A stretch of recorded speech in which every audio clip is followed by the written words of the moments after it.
Revision जो है सबसे इंपॉर्टेंट रोल प्ले करता है आपकी जेई की प्रिपरेशन के टाइम पे। ये बात हम सबको पता है, तो इसीलिए मैं आज आपको अपनी रिवीजन स्ट्रैटेजी बताने वाला हूँ जेई के टाइम पे, जो मेरे लिए काफ़ी इफेक्टिव रही थी, तो होपफुली आपको भी हेल्प करेगी। तो आइडियली तो यही होता है कि हमको हर एक हफ्ते बाद या हर 10-15 दिन बाद रिवाइज करते रहना चाहिए चैप्टर्स को, जिससे हम कभी उन्हें भूले ही नहीं। लेकिन अल्टीमेटली होता यही है कि हम सिलेबस ख़त्म करने की इतनी जल्दी में होते हैं कि भूल ही जाते हैं कि रिवीजन भी करना है, और अल्टीमेटली चैप्टर से टेस्ट से एक हफ्ते पहले या फिर 2-3 दिन पहले हम चैप्टर को रिवाइज करने की सोचते हैं। तो मेरे अकॉर्डिंग आपको करना ये चाहिए। बेसिकली मेरे रिवीजन के 2 एस्पेक्ट्स थे।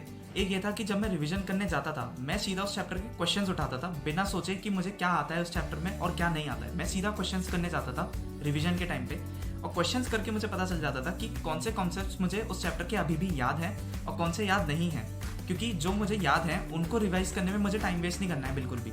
तो क्वेश्चंस के थ्रू एक बार मुझे पता चल गया कि कौन से कॉन्सेप्ट्स मुझे नहीं आते हैं। एक बार मुझे वो पता चल गया तो मैंने पहली बार तो उनको रिवाइज कर लिया अपने नोट्स के थ्रू, अपने टीचर्स से पूछ लिया, ज़रूरत पड़ी तो टीचर ने दोबारा समझा दिया, ये सब कर लिया, और फिर उन क्वेश्चंस को दोबारा ट्राई कर लिया। तो एक बार मेरे सारे क्वेश्चंस ट्राई हो गए, मुझे पता चल गया कि कौन से कॉन्सेप्ट मैं भूल गया था, उनको एक बार मैंने नोट्स के थ्रू पढ़ लिया है।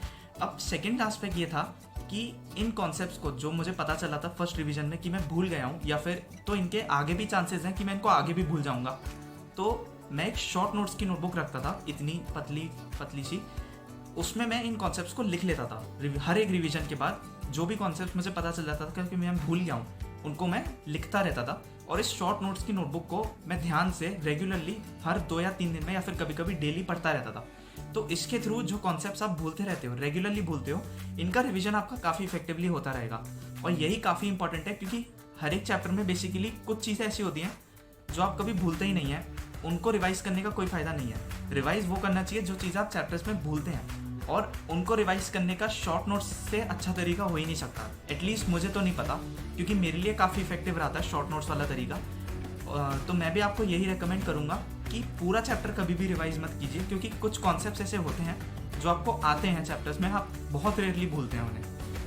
उन कॉन्सेप्ट पे फोकस कीजिए जो आप रेगुलरली भूलते हैं, और शॉर्ट नोट्स की नोटबुक ज़रूर बनाइए। इवन रिवीजन के लिए भी नहीं, शॉर्ट नोट्स की नोटबुक इन जनरल आपके पास होनी चाहिए, जिसमें सारे चैप्टर्स के इंपॉर्टेंट कॉन्सेप्ट्स हैं। तो ये मेरी स्ट्रैटेजी थी। होपफुली आप इसको अप्लाई करेंगे तो आपके लिए भी काफ़ी हेल्पफुल रहेगी और आपका रिजल्ट बूस्ट करेगी। और ऐसे ही इंटरेस्टिंग वीडियो के लिए ऊंचाई के यूट्यूब चैनल को सब्सक्राइब करें and check out the link given in the description.